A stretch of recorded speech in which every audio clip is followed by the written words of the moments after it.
नमस्कार, आप लोग देख रहे हैं एवीएस न्यूज डिजिटल। मैं रितेश भारद्वाज मैं लेकर हाजिर हूं आप लोगों के बीच में देश दुनिया से हर बड़ी खबर। आइए रुक करते हैं खबरों की ओर सिर्फ एवीएस न्यूज डिजिटल के साथ। में फाइनेंशियल ट्रांजैक्शंस किसने की थी, अगर कोई रिसोर्सेज प्रोवाइड किए गए थे तो किसके द्वारा किए गए थे। और जैसे फरत नाम का व्यक्ति है, इसने काफी इसमें अग्रणी रोल पीछे रहते हुए प्ले किया, जिसने वहाँ पे शरण भी दी ऐसे लोगों को जो इस घटना की प्लानिंग में शामिल थे। और उसके साथ साथ वीडियो को प्रसारित करने में भी, वीडियो को एक तो लोगों को वीडियो बनाना अपने मोबाइल से, उस वीडियो को लोगों को भेजना और उन लोगों को फोन करके ये भी कहना कि आप इस वीडियो को जगह जगह प्रसारित करें। तो ये भी इस मामले में रासुका या गैंगस्टर की कार्रवाई हो रही है। अभी हम लोग जो दर्ज मुकदमे, हमारे पास 10 मुकदमे दर्ज हैं जिनकी विवेचना हम लोग इंश्योर कर रहे हैं कि इनकी विवेचना अच्छे तरीके से हो। जितने अभियुक्त सामने आ रहे हैं वो जेल भेजे जाएं। उसके बाद जो भी विधिक प्रावधानों के अंतर्गत पॉसिबिलिटी होगी उसकी पर कार्रवाई की जाएगी। सर, बाहर के जो लोग थे जैसा आपने बताया था, क्या उसके ऊपर कुछ डेटा मिल पाया है?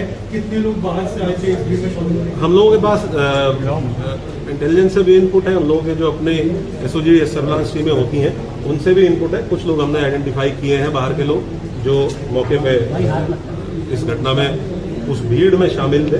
उनमें से कुछ लोगों का ये भी पता चला है कि 1-2 लोग बाहर के ऐसे भी थे जिनके द्वारा संभवतः फायरिंग की घटना की गई। उनके लिए हम लोग और डीपली इन्वेस्टिगेट कर रहे हैं और बातचीत कर रहे हैं। अगर दूसरे जनपद से भी सहायता की आवश्यकता होगी तो वहाँ की पुलिस से भी संपर्क करके उनकी भी सहायता लेकर हम लोग इनको गिरफ्तार करें। और कितना मोटा मोटा अमाउंट होगा लोगों का जो संख्या इकट्ठा हो चुकी है? ऐसा बात है 40,000 लोगों को इकट्ठा करने की बात है नहीं, क्योंकि कहीं एक पॉइंट पे तो इकट्ठा हो ही नहीं पाए। जो हम लोगों की नाकाबंदी थी, हम लोग क्योंकि हम लोग अवेयर थे पहले से ही कि इस प्रकार का एक प्रयास हो सकता है कि किसी एक पॉइंट पे बहुत अत्यधिक भीड़ की जाए, तो हमारी नाकाबंदी और बैरिकेडिंग शहर के चारों तरफ थी। और इसलिए आपने देखा होगा कि शहर के किसी भी पॉइंट पे, सिंगल पॉइंट पे भीड़ को मर्ज नहीं करने दिया गया। अगर भीड़ एक जगह पे मर्ज होती है तो वो भीड़ बहुत ज़्यादा संख्या हो जाती है। तो हमारे पास जो भी बैरिकेडिंग पे राजपत्रित अधिकारी जीओज लगे थे, उन्होंने अलग अलग पॉइंट्स पे रोका और इसीलिए 10 एफआईआर दर्ज हुई हैं कि अलग अलग 10 पॉइंट्स पे पुलिस के साथ पुलिस के ऊपर पथराव या सरकारी कार्य में बाधा डालने का काम किया गया। इसीलिए इन 10 पॉइंट्स पे एफआईआर हुई है। सिंगल पॉइंट कोई ऐसा नहीं था जब पूरी भीड़ को मर्ज करने को अलाउ करने दिया गया। और हम लोगों को इसलिए बिल्कुल हम लोग दृढ़ संकल्पित थे कि किसी भी कंडीशन में इस भीड़ को हम किसी सेंट्रल पॉइंट पे, चाहे वो इस्लामिया ग्राउंड हो चाहे कोई और अन्य पॉइंट हो, हम सेंट्रल पॉइंट पे इस भीड़ को नहीं पहुंचने देंगे। सर, क्या इन्वेस्टिगेशन में ये भी निकल के सामने है पुलिस को टारगेट किया गया था? पुलिस के जो लोग घायल हुए हैं, क्या क्योंकि जो एफआईआर है उसमें इस बात का मेंशन है कि पुलिस के ऊपर जब पुलिस ने रोका था, पुलिस को उन्होंने कहा था कि तुम लोग पीछे हट जाओ और मत जाओ। तो क्या पुलिस को टारगेट करने का इन्हें प्लान किया था?